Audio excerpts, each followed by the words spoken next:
We have in the studio with us Mr.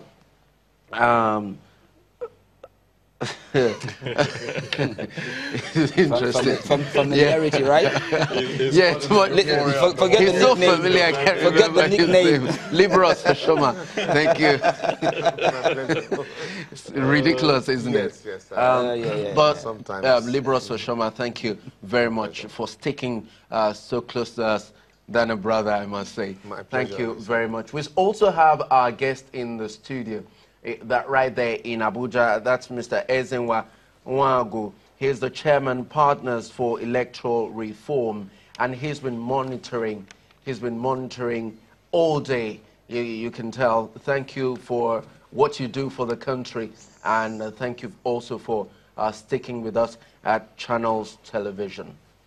All right, before we went on that 1 hour break to our news studio, we were talking about the Voided votes. such huge number of voided votes that we have seen in the election so far.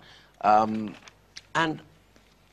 when we were on that break, you wanted to read to us a portion of the Electoral Act that actually addresses the issue of voided votes. Yeah, I did point Section 55 of the Electoral Act to you, talking about destruction or marking on ballot papers. And a voter who just permit me quickly, who by accident did with his ballot paper in such a manner that it may not be conveniently used for voting, may deliver it to the presiding officer.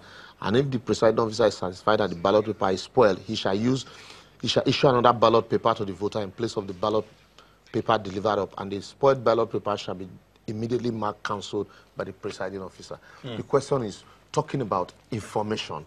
How many of even the presiding officers are aware that of this provision? Not to talk of the voters, even some educated voters are not aware. Some people have the view that once you are given a ballot paper, if you need to, yes, there's need for you to handle it carefully. But if in the event that that ballot paper is marked or it can no longer be used, that is all. You can't ask for another ballot paper. And if you vote with it, because some people will go ahead to vote with it, and once you do that, that vote is voided. So that's why I am saying that there's need for more information. Also, you look at the way INEC postponed the election from on the 16th to last Saturday. Information also wasn't information management also. You could see the lapses. While at some point at about 12 midnight, INEC was insisting that yes, they were going to go ahead with the election, and that the meeting of the National Commissioners was a routine meeting because of the election. But the press were the news was rife in the press that at that point that it was almost certain that we were going to postpone the election. And so when you don't manage information very well, because the election is about, we shouldn't celebrate INEC too early because, oh yes, you conducted elections where you have more than 30 deaths, and then a lot of people couldn't vote in so many areas. Votes were voided, and we say, okay, well, after all, we were able to vote. And so for that, we should just let it pass. Let's go to someone who's been monitoring this election. He's been on the streets, he's been following the numbers, and he's right there in our Abuja studio. Mr. Ezenwa Nwagu, can you tell us what we should know from your own angle, having followed this process from Saturday? So we've had Saturday, we have Sunday, Monday, and this is Tuesday morning. Only about 12 or 13 locations have had their results brought to the National Collation Center.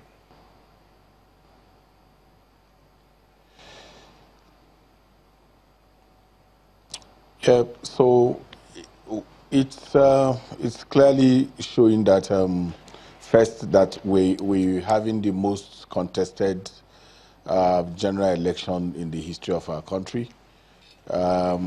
We added 14 million more people into our voter register. We have 91 political parties, and we have 73 presidential candidates on the ballot.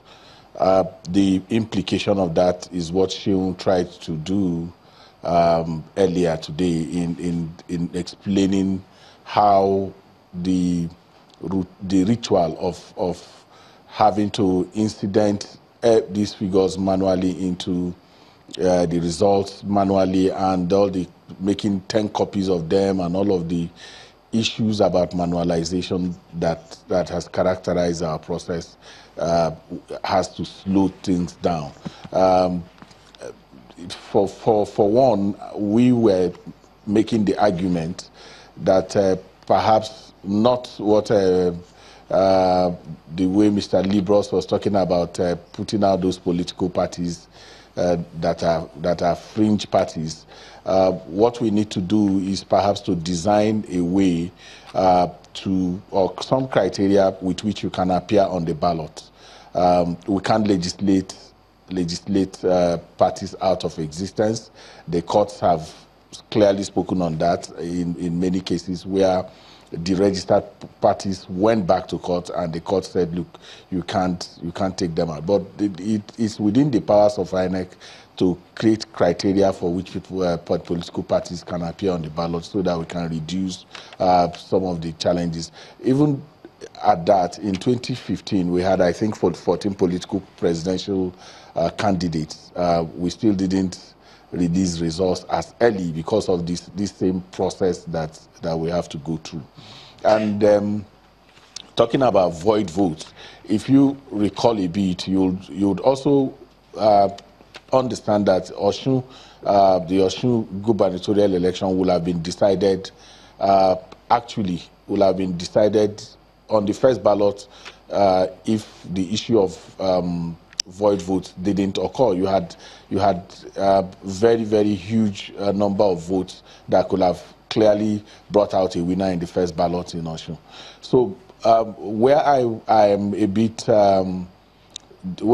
differ with my brother in the Lagos studio is where we tend to constantly pamper, if you permit the use of that word, the laziness of the political parties.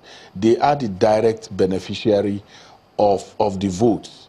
And many times they outsource the responsibility to even catching the vote, which many of them exist for. In real terms, they have not shown responsibility in understanding what it means to be a political party. Political education, civic education is also a responsibility of the political parties.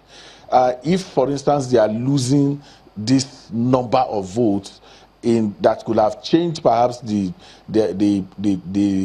face of the ballots that we're having, and they are losing those votes, I think that we should hold them responsible and get them to do what they should do. INEC, the Department of Voter Education, National Orientation Agency, civil society support this process for their direct benefit, and it can only be support. I thought that they should be the ones to take particular interest in educating the voters. What we see most times is that even those who are in the campaigns of the political parties take more time in discussing other issues other than the things that directly benefit them in the elections. And that is what we're seeing with the kind of issues that void votes are presented. They have the structures to do so. In every ward, there are party leaders. They have ward leaders, they have local government leaders, they have state leaders. During the time of elections, what do we see?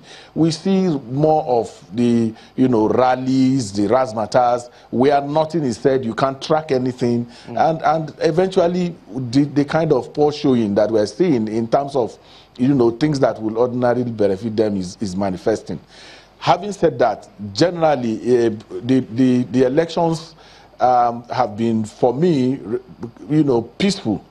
And I think that in spite of the challenges that we faced, our ability to come out of that challenge and still deliver in the manner we have done is something that we could look back and be happy about. And I tell you this because you can't conduct elections in 120, 119 thereabouts 1,000 polling units, 57 voting points across the country. When you have the kind of issues that we have, late, the non-functioning of the card reader, we are using many places, and that's one of the bigger challenges of our country. We are not able to say in 20 polling units the card reader did not work. Everybody anecdotally talks about many places and gives the impression that these things are widespread. If you track violence, you are not able to say in, like we have seen the situation room saying in Anambra, in Kogi, in Yobe, in this, we can put those numbers. And in which polling units did these things happen? How many polling units are in those locations? Did we have those things widespread? Because in making a call about the quality and the integrity of the elections, we must have a broader view in terms of understanding this process and what it does. If you look at the videos that trend, you see Agor Palace, you see Suru Aguda, you see Surulere, you see all of those issues, but it has to be put side by side and say, how many polling units do you have in Lagos State? What were the incidences of violence that happened across the state? Because that one, yes, every life that is lost diminishes us.